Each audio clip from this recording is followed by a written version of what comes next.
They called him the Ghost of Obsidian Fang. For 21 years, Kalimvaran existed in the shadows, invisible to the wolves who ruled the fortress and disposable to those who served it. He was a beta without a voice, a servant without a future. The packmates who passed him in the corridors looked through him like he was made of smoke. But they didn't know what slept beneath his silence. They didn't know that his bloodline carried a secret so dangerous, it had been buried for 3 generations. When the visiting princess glanced at him across the crowded hall and whispered 5 careless words to her handmaiden, she didn't just bruise the Alpha King's pride. She lit a fuse that would burn down an empire. He's actually kind of hot. That single sentence unleashed a monster. Not the Alpha King's rage, though that came swift and brutal. No. It awakened something far older, far more terrifying, and sleeping inside the ghost himself. The beta is rising, and the king is about to kneel.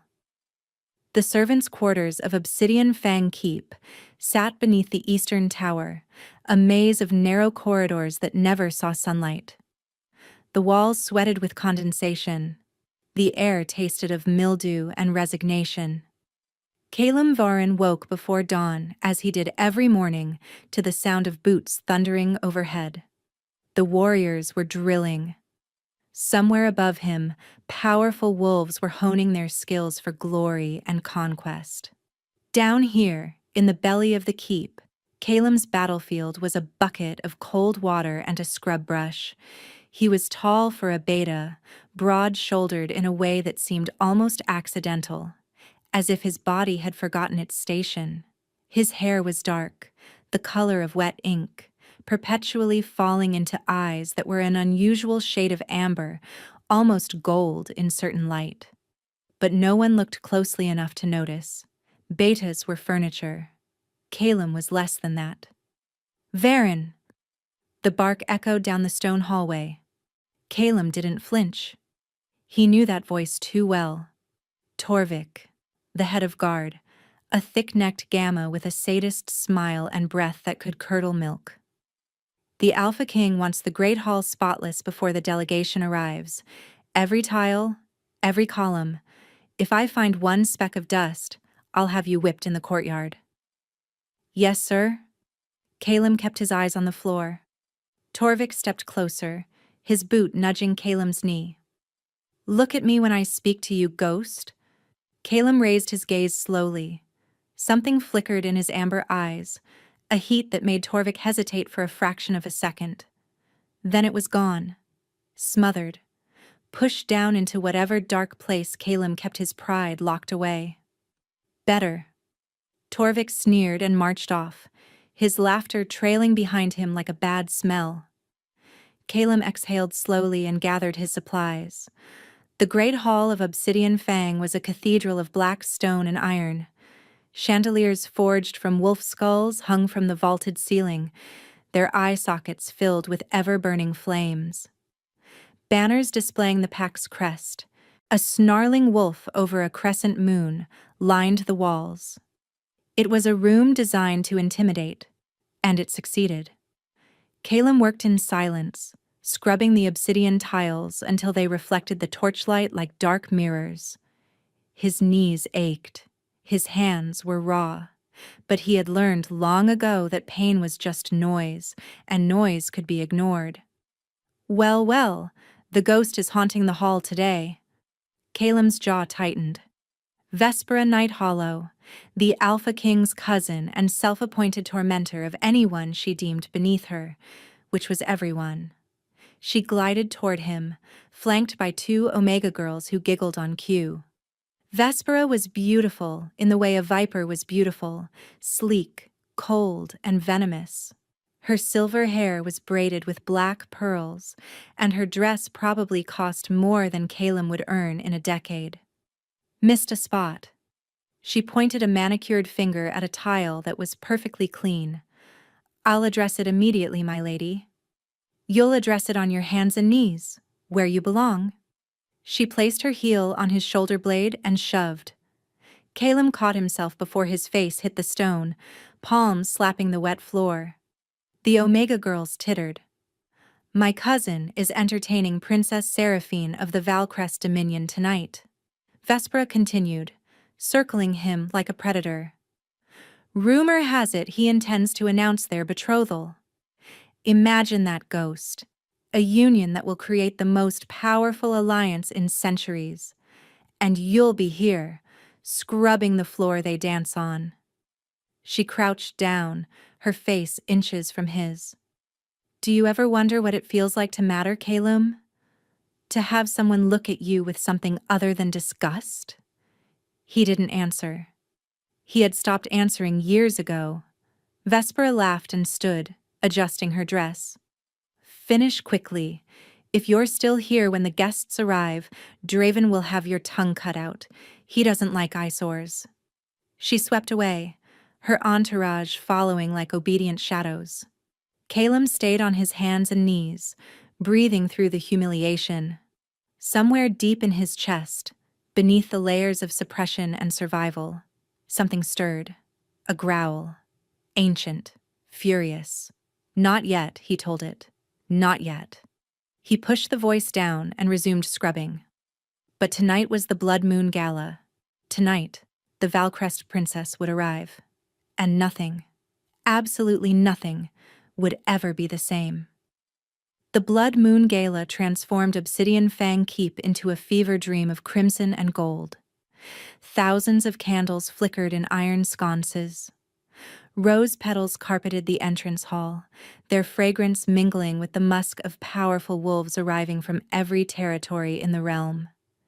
Silk gowns whispered against marble. Laughter, sharp and performative, echoed off the vaulted ceilings. Calum was not supposed to be here. He had finished his duties and was meant to disappear back into the servants' quarters, invisible as always. But something had pulled him to the shadowed alcove behind the musicians' gallery. A compulsion he couldn't name. A whisper in his blood that said, "Watch." So he watched. Alpha King Draven Thorn sat upon the obsidian throne, elevated above the glittering crowd. He was devastatingly handsome in the way that storms were beautiful, dark-haired, ice-blue eyes, a jawline sharp enough to cut glass. Power radiated from him like heat from a forge. Every unmated female in the room kept stealing glances at him.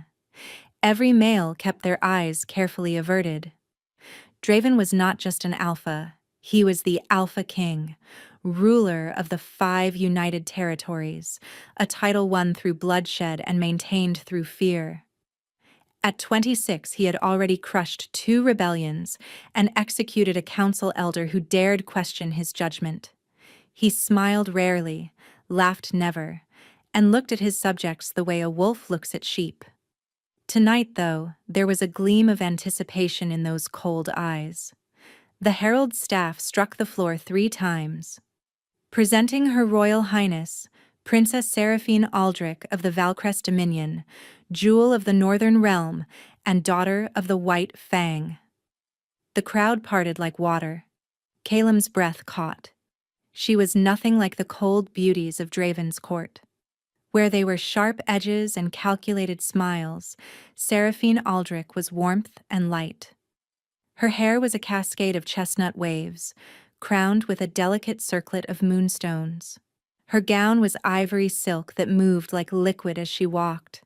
But it was her eyes that held him, green as spring leaves, bright with intelligence and something else. Mischief, perhaps, or defiance. She was the most beautiful woman Calum had ever seen, and she was promised to the monster on the throne. Seraphine approached the dais and curtsied with perfect grace. Alpha King Draven, thank you for your hospitality. Princess. Draven rose, descending the steps to take her hand. He pressed his lips to her knuckles, lingering a moment too long. Obsidian Fang is honored by your radiance. Tonight, we celebrate the union of our great houses. The crowd applauded. Seraphine's smile didn't reach her eyes. The festivities began. Music swelled. Couples took to the dance floor. Draven kept Seraphine at his side. one possessive hand on the small of her back, parading her like a trophy. Caleb should have left. Every instinct screamed at him to retreat to the shadows where he belonged, but his feet wouldn't move. It happened during the third waltz. Seraphine excused herself to speak with her handmaiden, Ilara, a mousy girl with nervous hands who had accompanied her from Valcrest.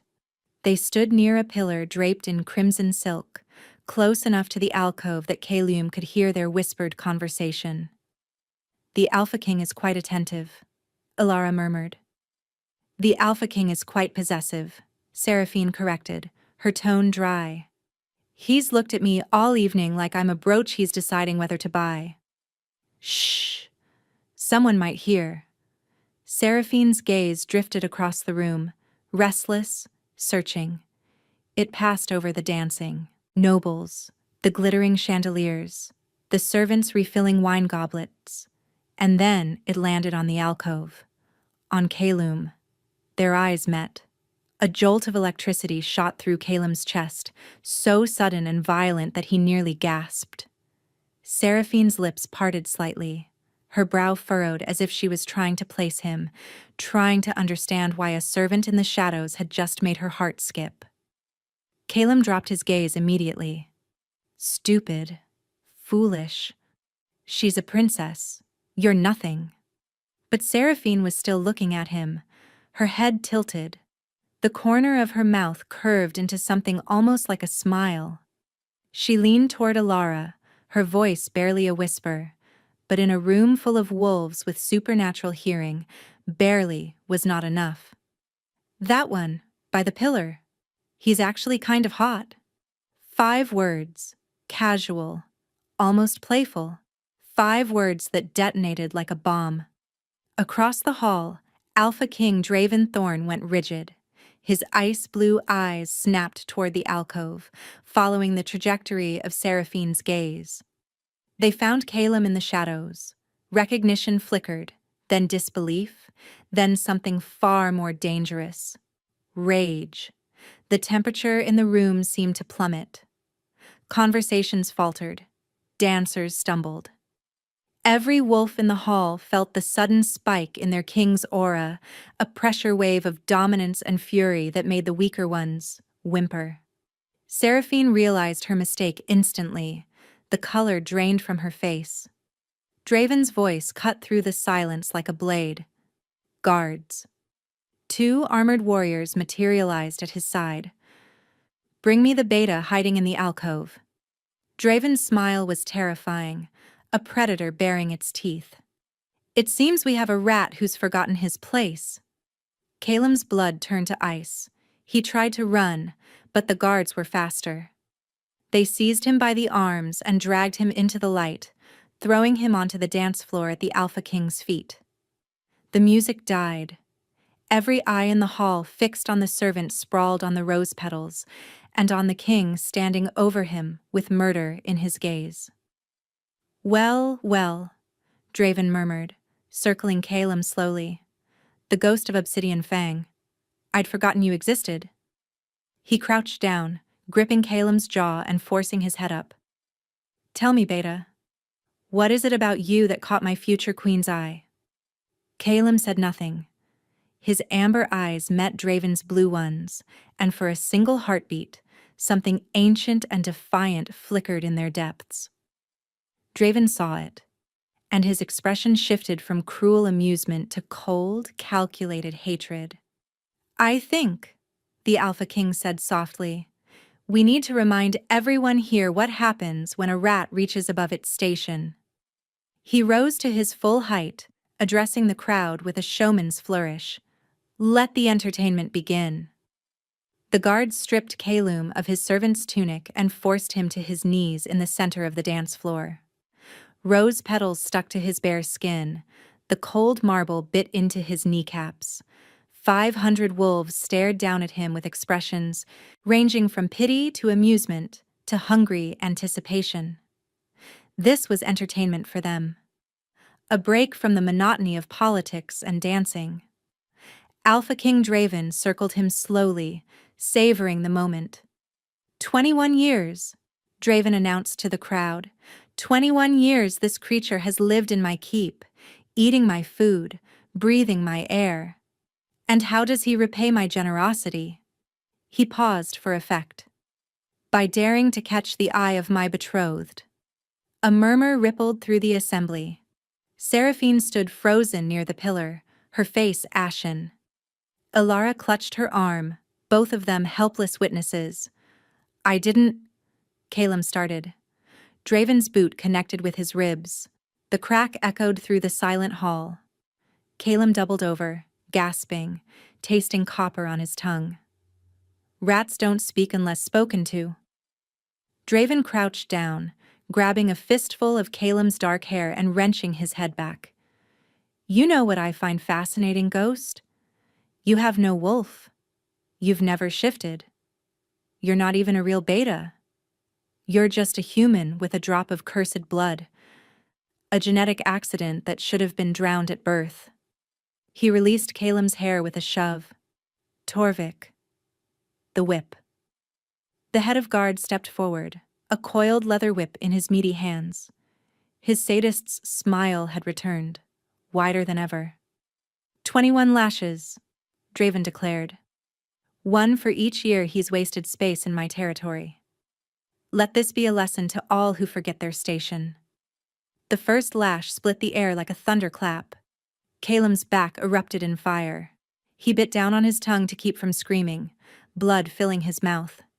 He would not give them the satisfaction. The second lash. The third.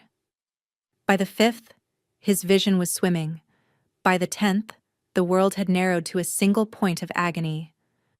But somewhere beneath the pain, something else was stirring. They dare, the voice growled louder now. They dare touch what is mine. Calum's hands curled into fists against the marble. Not yet, he begged the voice. Please, not yet. No, the voice answered, ancient and terrible. Now. The 15th lash never landed. Torvik's arm froze mid-swing. A pulse of energy exploded outward from Calum's body, a shockwave of golden light that sent the head of guard flying backward into a marble column. Calum's scream transformed into something else entirely, a roar. The golden light was blinding. Guests stumbled backward, shielding their eyes, wine glasses shattered. The iron chandeliers swung wildly, their skull flames flickering as if terrified. Calum's body convulsed on the marble floor. His spine arched at an impossible angle. The wounds on his back weren't bleeding anymore. They were glowing, seams of molten gold spreading across his skin, like cracks in the earth revealing magma beneath. What is this? Draven snarled, backing away despite himself. What's happening to him? No one answered. No one could. Calum's bones began to break and reform. The sound was horrific, wet snaps and grinding cartilage that made even hardened warriors flinch. His muscles rippled and expanded. Dark fur erupted from his skin, but it wasn't the gray or brown of a common wolf. It was black as midnight, shot through with veins of burnished gold. He grew and grew and kept growing. The smell of ozone and cedar filled the hall, sharp and electric, as if lightning had struck the very floor where he knelt. Heat radiated from his transforming body in waves, causing the nearest rose petals to curl and blacken. Where a beaten servant had knelt moments before, a wolf now stood. He was massive, easily 8 feet at the shoulder, dwarfing every alpha in the room. His fur seemed to absorb the light around him, while simultaneously radiating its own inner luminescence. His eyes, when they opened, were no longer amber. They were pure, blazing gold. Twin suns burning in a face of shadow. The pressure that emanated from him was suffocating. Omegas collapsed instantly, unconscious before they hit the floor. Betas and gammas fell to their knees, whimpering, unable to resist the primal command in their blood. Even the alphas staggered, their wolves howling in submission inside their minds. Draven Thorn, the Alpha King who had never bowed to anyone, felt his knees buckle. He caught himself on the arm of his throne, teeth gritted, veins bulging in his neck as he fought the compulsion. Impossible, he gasped. The Aurelians are extinct. They were wiped out 300 years ago. The great black and gold wolf turned its burning gaze upon the king. You whipped me. The voice echoed not through the air but directly into every mind present. You called me rat. You called me ghost. You called me nothing. The wolf took a step forward. The marble cracked beneath his paw. I am Calem Varen, last son of the Aurelian bloodline. And you, little king, are sitting on my ancestor's throne. Draven's face contorted with fury and fear. Guards! Kill it! Kill it now! The elite warriors charged, shifting mid-stride into their wolf forms. A dozen alphas, the finest fighters in the realm, converging on the golden-eyed beast. Calem didn't move. He simply opened his jaws and released a roar that shook the foundations of Obsidian Fang Keep. The sound wave hit the charging wolves like a physical force, lifting them off their feet and hurling them through the stained glass windows. Glass exploded outward into the night. Cold wind rushed in, carrying snowflakes that sizzled and evaporated when they touched Calem's glowing fur. Silence fell, broken only by the groans of the fallen and the howling wind. Seraphine stood alone amidst the chaos, the only one besides Draven still on her feet. She wasn't cowering. She was staring at Calem with an expression of wonder, her green eyes reflecting his golden light. Beautiful, she whispered. Calem's massive head turned toward her. The rage in his golden eyes flickered, softened by something else when they met her gaze. Then the exhaustion hit. The first shift, especially one this powerful, drained everything. Calem's legs trembled, his vision blurred. The golden light began to fade, his form shrinking, bones reshaping with agonizing slowness. He collapsed onto the shattered marble, human again, naked and broken and barely conscious. But before the darkness claimed him, he heard Draven's voice, cold with recovered composure. Chain him in silver, wake the executioner. At dawn, the last Aurelian dies. Calem woke to the smell of damp stone and burning sage. He was not in the dungeon. That was the first surprise.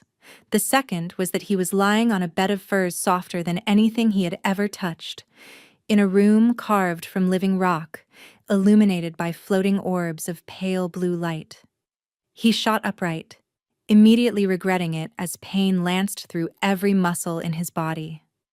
His back, where the whip had torn him open, was bandaged with some kind of herbal poultice that smelled of pine and something floral.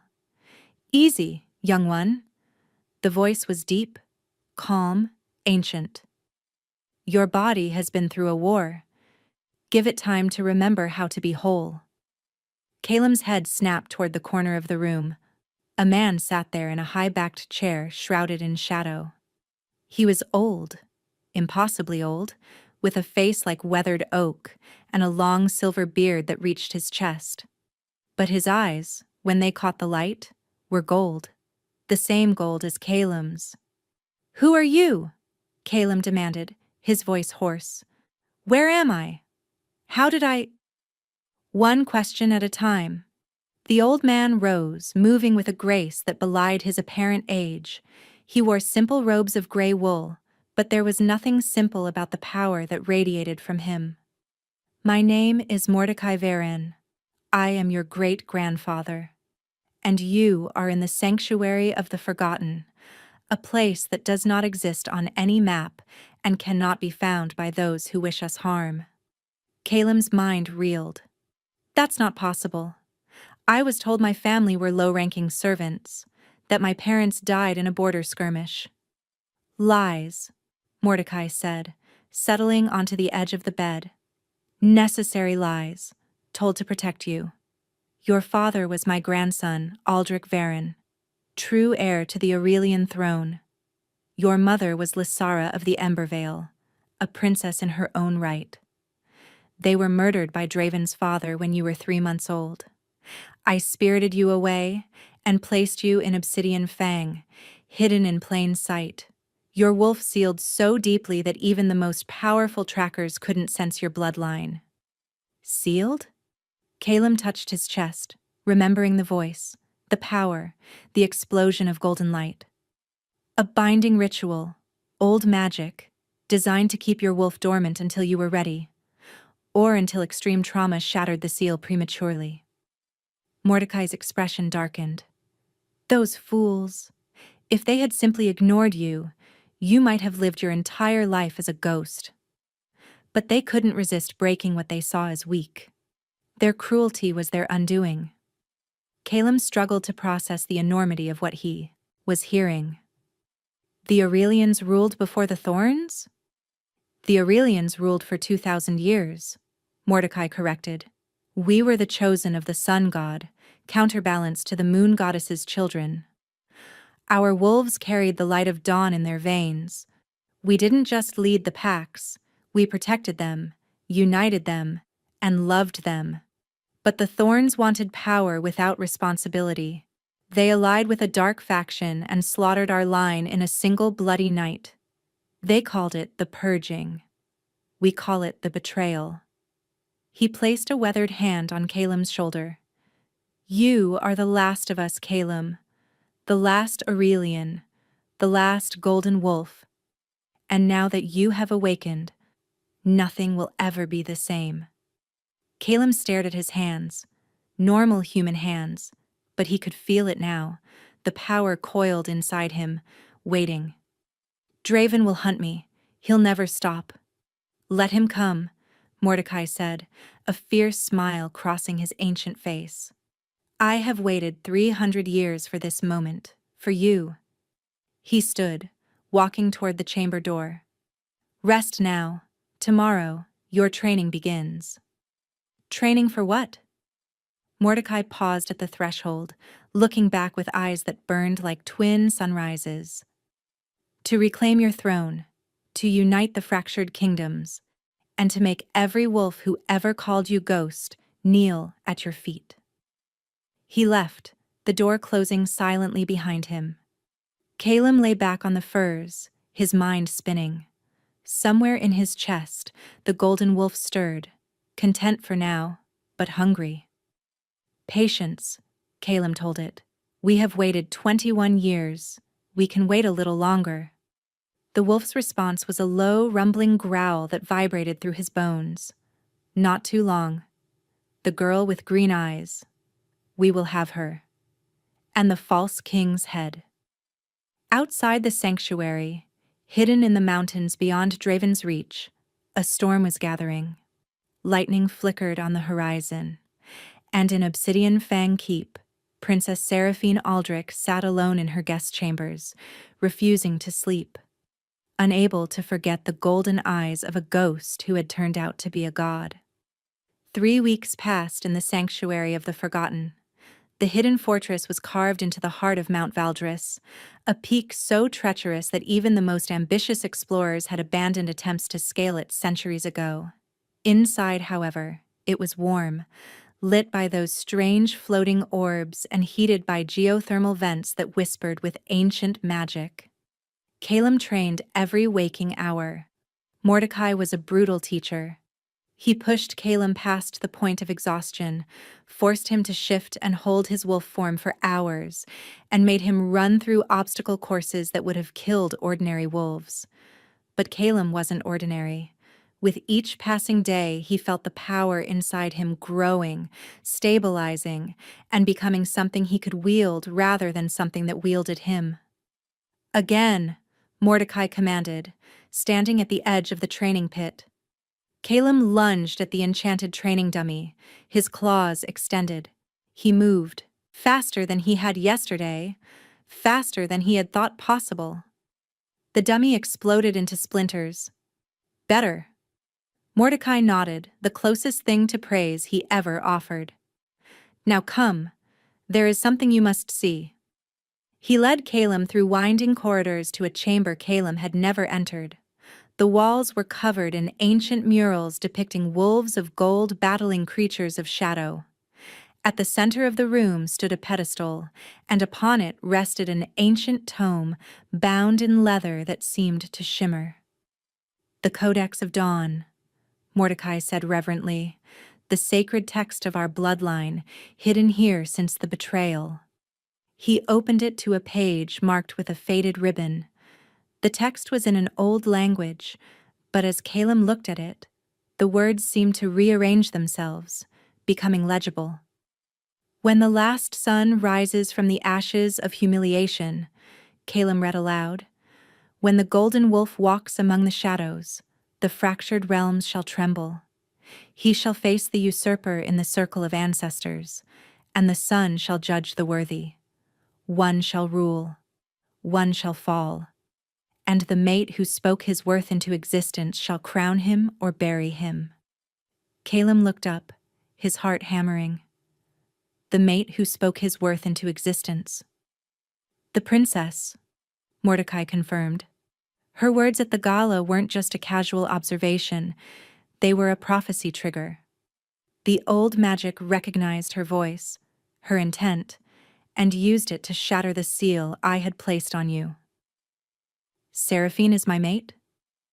"The bond hasn't fully formed yet, but yes. Your wolves recognized each other across that crowded hall. Why do you think Draven reacted with such fury? On some primal level, his wolf knew. He sensed the connection between you, and it drove him mad." Calum's hands curled into fists. "She's still there, in Obsidian Fang. With him. For now." Mordecai's golden eyes gleamed. But not for long.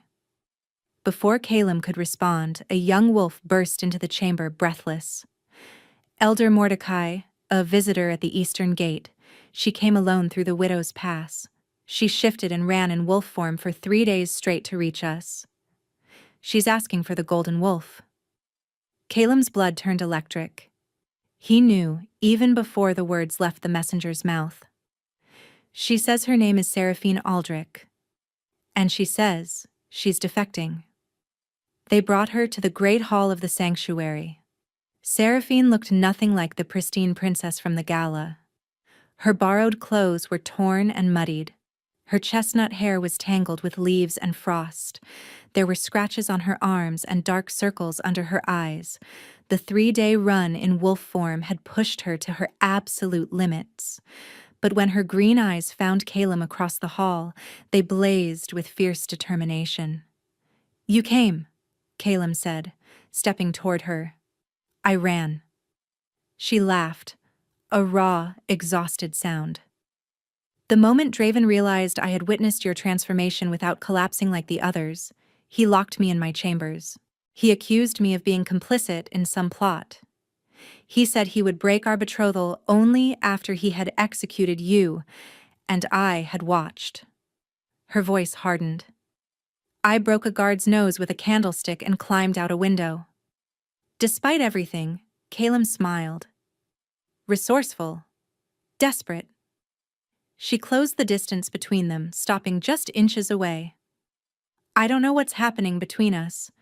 I don't understand why I feel like I've known you for 1,000 years when we've never even spoken.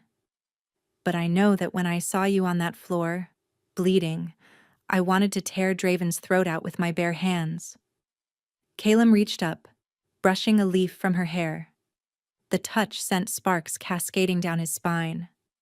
"Draven won't let this stand," he said quietly. "He'll come for both of us now." "Let him come." Seraphine's chin lifted. "I'm done being a pawn in someone else's game." Behind them, Mordecai cleared his throat. "I hate to interrupt this touching reunion, but we have a problem. Our scouts report that Draven has mobilized his entire army. He's marching on the Valdris Range. He's invoking the right of sovereign challenge." Calum turned. "What does that mean?" "It means," Mordecai said grimly, "he's demanding single combat with you in the circle of ancestors. Winner takes all. The throne, the kingdoms, and the princess." If you refuse, he'll lay siege to the sanctuary. Our defenses are strong, but against 5,000 wolves, we would eventually fall. Then I accept, Calum said without hesitation. Seraphine grabbed his arm. Calum, you've only been training for 3 weeks. Draven has been fighting his entire life. Calum looked down at her, and his golden eyes blazed. So have I. I just didn't know it yet. The Circle of Ancestors was neutral ground, a massive stone amphitheater carved into a valley between territories. It had been built 2,000 years ago by the first Aurelian king as a place where disputes could be settled honorably. The irony of facing the usurper of his throne here was not lost on Calum. 10,000 wolves had gathered on the tiered stone seats. They came from every territory, summoned by the unprecedented nature of this challenge. An alpha king facing a wolf who had been a servant mere weeks ago. A bloodline thought extinct, risen from the ashes. The air crackled with tension and anticipation. Calum stood at the northern entrance wearing simple black combat leathers that Mordecai had provided.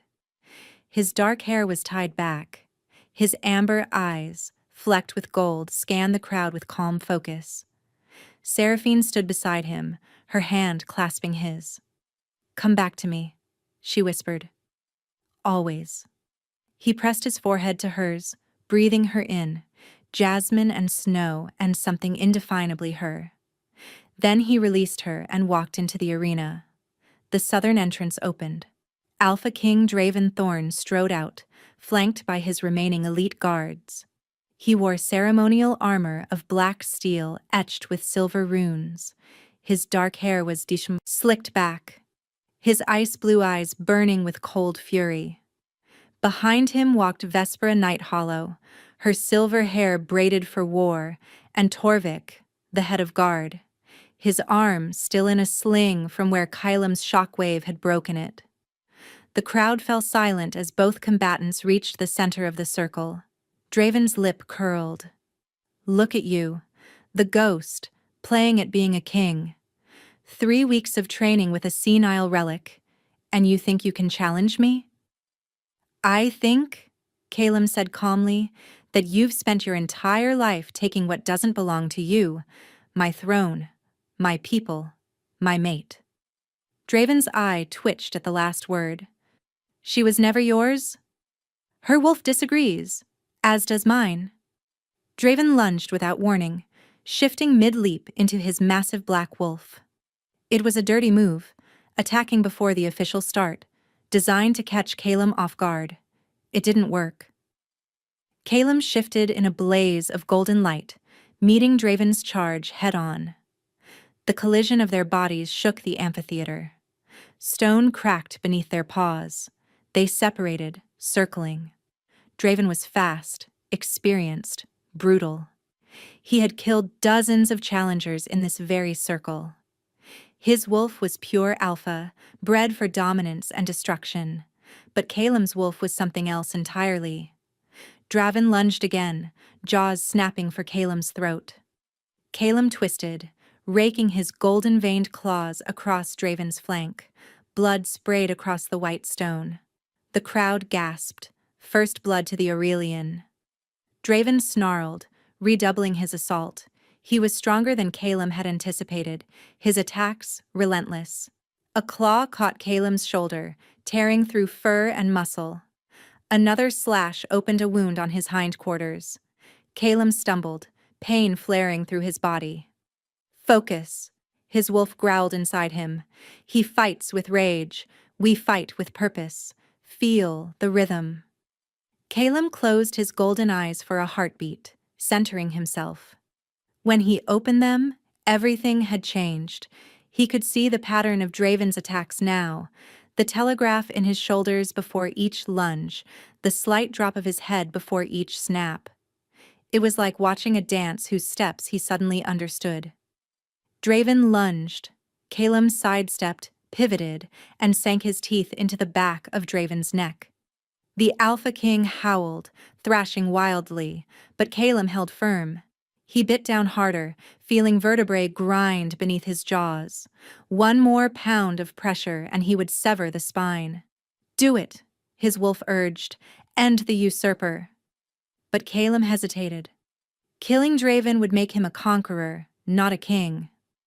It would validate everything the Thorns had done 300 years ago, taking power through blood rather than earning it through worthiness. He released Draven's neck and stepped back. "Yield," Calum commanded, his voice echoing through the minds of everyone present. Draven shifted back to human form, clutching his bleeding neck. His face was twisted with agony and humiliation. "Never," he spat. "I am the Alpha King. I kneel to no one." "You kneel to the circle," Mordecai's voice boomed from the stands. "By the ancient laws, the challenged combatant who cannot continue must yield or die. Make your choice, Draven Thorn." Draven looked around the amphitheater. He saw 10,000 faces staring at him, saw the fear and disgust in the eyes of wolves who had once trembled at his name. He saw Seraphine, standing at the northern entrance, her hand pressed to her heart. She wasn't looking at him. She was looking at Calum with an expression of such profound love and relief that it shattered whatever remained of Draven's pride. "I yield," Draven rasped, the words tearing from his throat like broken glass. The crowd erupted. Calum shifted back to human form, breathing hard, bleeding from a dozen wounds, but victorious. He turned toward Seraphine, ready to go to her. That's when the arrow struck him in the chest. Calum staggered backward, staring at the black-fletched shaft protruding from just below his collarbone. The crowd's cheers turned to screams. "No!" Seraphine's voice cut through the chaos. She vaulted over the barrier, sprinting toward him. Calum dropped to one knee, his vision swimming. The arrowhead burned inside him, not ordinary iron, but something else. Something that felt like acid in his veins. "Silver-infused wolfsbane," Mordecai snarled, appearing at his side. "Old magic, designed specifically to kill Aurelians." He looked up, scanning the crowd. "There, the archer!" A figure in a gray cloak was fleeing through the upper stands, shoving spectators aside. But before anyone could give chase, more cloaked figures emerged from the exits, blocking the paths. "The Hollow Circle," Mordecai hissed. "An assassination cult. They're the ones who helped the Thorns during the betrayal." Draven, still on the ground clutching his wounded neck, started to laugh. It was a wet, desperate sound. "You didn't think I came alone, did you?" He grinned, blood staining his teeth. "I may have lost the challenge. But you won't live to claim the throne, Aurelian. The Hollow Circle has waited 3 centuries to finish what they started." Vespera stepped forward, and Calum realized with cold horror that she wore a gray cloak clasp, the symbol of the cult. "My family has served the Circle for generations," Vespera announced, her voice ringing across the amphitheater. "We preserved the old poisons, the old weapons, and tonight we end the golden bloodline forever." More cultists poured into the arena, surrounding Calum, Seraphine, and Mordecai. There had to be 50 of them, all armed with silver weapons that glinted with that same sickly purple sheen, wolfsbane coating. Seraphine grabbed Calum, pressing her hand against the wound around the arrow. "Stay with me. Don't you dare die." "Wasn't planning on it," Calum gasped. But the poison was spreading. He could feel it shutting down his wolf, silencing the golden power inside him. "There's only one way to burn out the poison," Mordecai said urgently. "But it's dangerous. It could kill you or transform you into something beyond a wolf." "Do it," Calum gritted out. Mordecai hesitated. "Do it!" The old wolf placed both hands on Calum's chest, flanking the arrow. He closed his golden eyes and began to chant in the ancient Aurelian tongue. The words were harsh, guttural, and they made the air itself vibrate. Calum screamed. Light erupted from within him, not golden this time, but white, pure, blinding white, the color of the sun at its zenith. The arrow disintegrated. The poison in his veins ignited, burning away in a cascade of agony that felt like being reborn through fire. The cultists attacked. Seraphine shifted into her wolf form, a sleek silver creature, smaller than an alpha but fierce beyond measure. She tore into the nearest cultist, protecting Calum's prone form. Mordecai stood and unleashed a wave of golden energy that sent 5 attackers flying. But there were too many. A cultist blade sliced across Seraphine's flank. She yelped, stumbling. Another cultist raised a spear, ready to drive it through her heart. Enough! The voice didn't come from Calum's throat. It came from everywhere. From the stone itself, from the sky, from the core of the earth. Calum rose, but he wasn't just a wolf anymore. His body had transformed into something beyond flesh and fur. He stood upright, a towering figure of living light and shadow, humanoid, but covered in patterns of golden flame that traced his skin like divine tattoos. His eyes were twin suns. Wings of pure radiance stretched from his back, spanning 20 feet. The ancient texts called it the ascended form, the true manifestation of an Aurelian at the peak of their power, half wolf, half god. It hadn't been achieved in over 1,000 years. The cultists froze, paralyzed not by dominance, but by sheer existential terror. They were staring at something that shouldn't exist. A myth made manifest. Calum raised one hand. You hunted my bloodline, his voice echoed with layered harmonics. You murdered my parents. You poisoned my childhood. You tried to take my mate. He clenched his fist. Every cultist in the arena dropped their weapons simultaneously. Their hands moved against their will, reaching for their own throats. I could kill you all with a thought, Calum continued. I could burn you from the inside out, turn your bones to ash and your souls to cinders. He opened his fist. The cultists collapsed, gasping, freed from his grip. But I am not you. I am not a thorn. I do not rule through slaughter. He looked at Draven, who was staring at him with abject horror. I rule through justice. Calum descended, his form slowly dimming, the wings folding away, the divine fire receding until he was simply a man again, exhausted, bloody, but unbroken. He walked to where Seraphine lay in human form, clutching her wounded side. He knelt and gathered her into his arms. I've got you, he whispered. I've got you. She laughed weakly, reaching up to touch his face. You're glowing. Only for you. Mordecai approached, his ancient face streaked with tears. It is done. The challenge is won. The cult is broken. Calum Varin, by the laws of the Circle of Ancestors and by the divine right of the Aurelian bloodline. He dropped to one knee. Around the amphitheater, 10,000 wolves followed. Even Draven, his face a mask of bitter defeat, slowly lowered himself to the ground. I declare you the true Alpha King. The words rang across the valley, carried by the wind to every corner of the realm, and somewhere in his chest, Calum's golden wolf howled in triumph. The coronation was set for the following week at the restored palace of Solhaven, ancestral home of the Aurelian kings.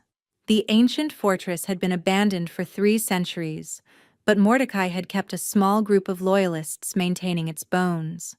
Now, wolves from every territory poured in to help restore it, eager to curry favor with the new regime. Calum stood on the balcony of the royal chambers, watching the sunset paint the mountains gold and crimson. His wounds had healed, accelerated by his Aurelian blood, but the exhaustion ran deeper than flesh. Soft footsteps approached from behind. You should be resting, Seraphine said, slipping her arms around his waist and pressing her cheek to his back. "So should you." He turned, pulling her close. The gash on her side was bandaged, but she moved without pain. "How are you feeling?" "Like I survived a nightmare and woke up in a dream." She looked up at him, her green eyes searching his face. "Is this real, Calum? A month ago, I was being shipped off to marry a monster. Now you're what?" She bit her lip. "I don't know what I am to you. The prophecy said I would crown you or bury you. That's done. The challenge is won. Maybe you don't need me anymore." Calum cupped her face in his hands. "Seraphine Aldrich, I spent 21 years as a ghost. Invisible. Worthless. And then you looked across a crowded room and saw me." His voice dropped to a rough whisper. "You didn't just break my seal. You broke something far more important. You broke the lie I had believed my entire life, that I was nothing." He pressed his forehead to hers. "I don't need you because of a prophecy. I need you because you are the first person who ever made me feel real. I need you because when I'm with you, the golden wolf doesn't just feel powerful, it feels peaceful." Seraphine's breath caught. "Calum, be my queen," he said. "Not because fate demands it. Because I'm asking. Because I love you." Tears spilled down her cheeks. "I love you too. I think I loved you the moment I saw you in that alcove, even though I didn't understand it." She pulled him down into a kiss that tasted like salt water and promises. They didn't hear the door open behind them. "Apologies for the interruption." Mordecai's voice was tight with urgency. "But we have a situation." Calum turned, keeping one arm around Seraphine. "What's wrong?" "Draven has escaped custody. He killed 3 guards and fled into the Thornwood Forest." Mordecai's golden eyes were grave. "But that's not the worst of it. He took something from the vault, an artifact we thought was lost." "What artifact?" "The Eclipse Stone." Mordecai's voice dropped. "It's a relic from the war between the sun god and the moon goddess. In the wrong hands, it can tear open the veil between worlds and summon creatures of pure darkness. If Draven activates it, he'll unleash something worse than any wolf army." Calum finished. Seraphine's hand tightened on his arm. "Can he even use it?" "He's not Aurelian. The stone doesn't require Aurelian blood to activate. It requires sacrifice." Mordecai's face was ashen. "And Draven took Vespera with him." Calum's blood ran cold. Vespera was many things: cruel, ambitious, a traitor.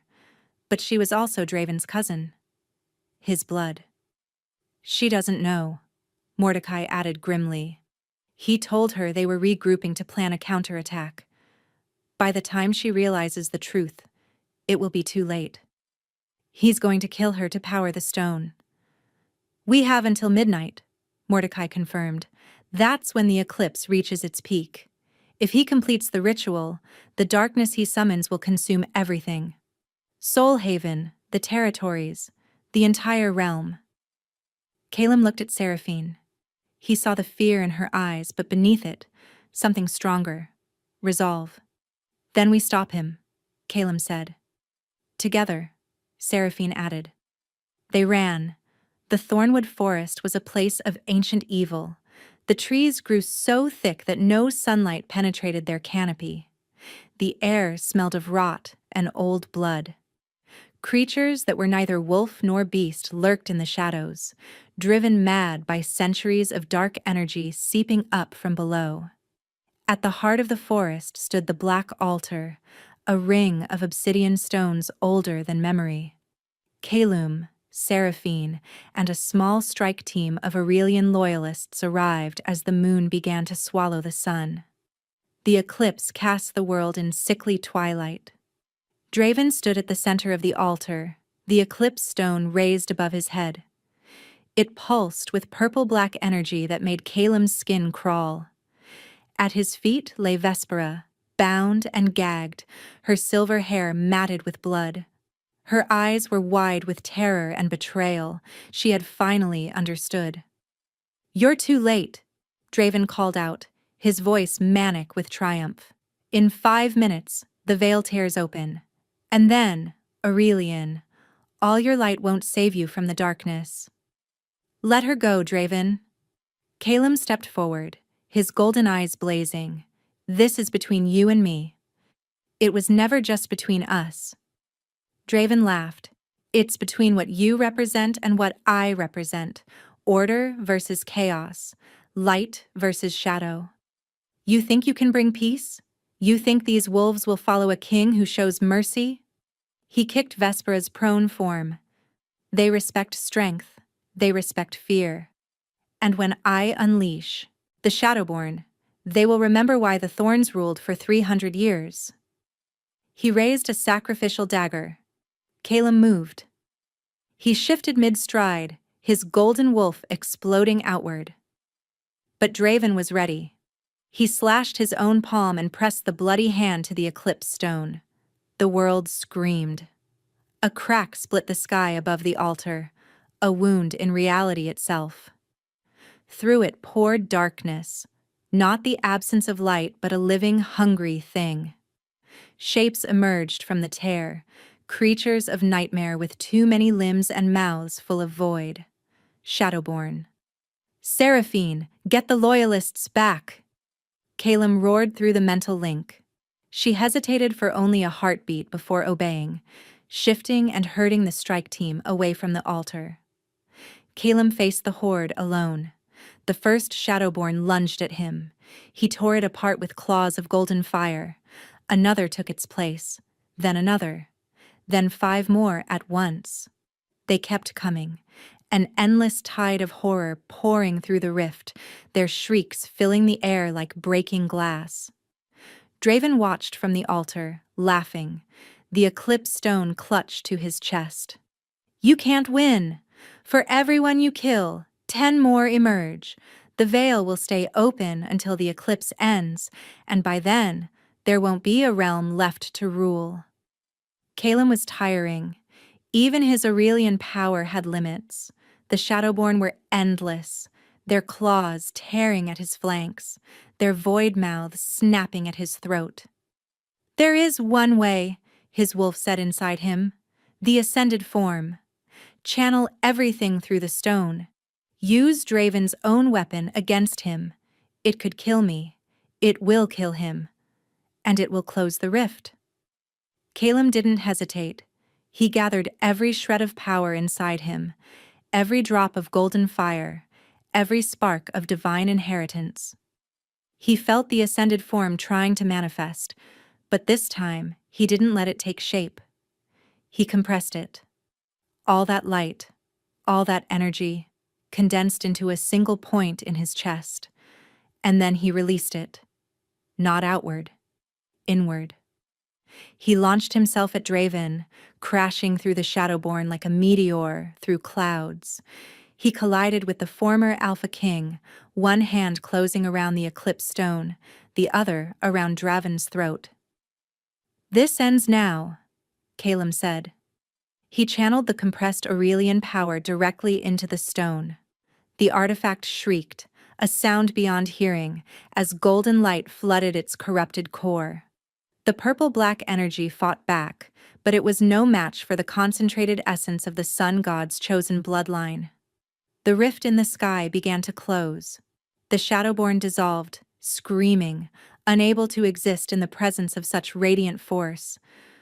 Draven screamed too, the backlash of his own weapon tearing through him. His body convulsed, his ice-blue eyes bulging, and then he was gone. Not dead in the traditional sense. Unmade. Erased by the collision of light and darkness, leaving nothing behind but ash and echo. The eclipse stone shattered in Caleb's hand. The rift sealed with a thunderclap. And Caleb collapsed onto the black altar, the last of his strength spent, his vision fading to gold and then to nothing. 1 month later, the great hall of Soul Haven Palace blazed with light. Thousands of candles illuminated the restored splendor of the Aurelian throne room. Banners of gold and black hung from the rafters. Wolves from every territory stood in respectful rows, their finest clothes a sea of color and silk. At the far end of the hall, upon a dais of white marble, stood two thrones. Calem Varen sat upon the larger one, dressed in ceremonial armor of gold and obsidian. The crown of the Aurelian kings rested upon his dark hair, a circlet of woven sunlight that had been hidden in the sanctuary for 3 centuries. He had survived the ritual at the black altar, though it had taken 2 weeks for him to wake from the coma. Seraphine hadn't left his side for a single moment. Now she sat beside him on the second throne, wearing a gown of ivory silk embroidered with golden wolves. A matching crown graced her chestnut hair. She was no longer Princess Seraphine Aldrich of Valcrest. She was Queen Seraphine Varen, his mate, his equal. Mordecai stood before the assembled crowd, his voice carrying across the hall. 300 years ago, the Aurelian line was betrayed. Our kings were murdered. Our people were scattered. The usurpers told us that the golden wolves were gone forever. He paused, letting the weight of history settle. They were wrong. He turned and bowed to Calem. Today, we witness not just a coronation, but a restoration. The sun has risen again. The realm has a true king. The crowd erupted in cheers that shook the chandeliers. Calem rose, raising his hand for silence. When he spoke, his voice was calm, but carried to every corner of the hall. I was a ghost, a servant, a thing to be beaten and forgotten. Many of you in this room looked through me as if I didn't exist. He let that truth hang in the air. I don't say this to shame you. I say it because I want you to understand something important. He looked out at the sea of faces. Every wolf matters. Every voice counts. The strength of a pack is not measured by the power of its alpha, but by how it treats its weakest members. That is the kingdom I will build. That is the legacy I will leave. He reached down and took Seraphine's hand, pulling her up beside him. And I will not build it alone. Seraphine smiled, squeezing his fingers. She looked out at the crowd and added, for those wondering, yes, he's actually kind of hot. Laughter rippled through the hall, breaking the solemnity with warmth. At the back of the room, Torvik stood in chains, awaiting judgment. Beside him, the surviving members of the Hollow Circle knelt with their heads bowed. Their fate would be decided by the new court. Justice, not vengeance. Near the front, a familiar figure caught Kylem's eye. Vespera Night Hollow, her silver hair shorn short in penance, wearing the simple gray robes of a servant. Calem had spared her life on one condition. She would spend the rest of her days serving the wolves she had once tormented. She had wept with gratitude when he pronounced the sentence instead of death. She didn't meet his gaze now. She didn't dare. The feast that followed lasted until dawn. Music and laughter filled the palace. Wolves who had been enemies danced together. Old grudges were set aside, not forgotten, but shelved in favor of a new beginning. As the first rays of sunlight streamed through the eastern windows, Calem and Seraphine slipped away from the celebration. They found a quiet balcony overlooking the valley, the same view that had greeted the Aurelian kings for 2,000 years. Happy? Seraphine asked, leaning into him. Terrified, Calem admitted. I have no idea how to be a king. Good. Kings who think they know everything are the dangerous ones. She looked up at him, her green eyes soft. You'll learn. We'll learn together. He kissed her forehead, pulling her close. I love you, Seraphine Varen. I love you too, Calem Varen. She grinned. My hot beta king. He laughed, a genuine sound he was still getting used to making. Below them, the realm stretched out in the golden light of morning. There would be challenges ahead, territories to unite, old wounds to heal, new enemies to face. But for the first time in 21 years, Caleb wasn't invisible. He was seen.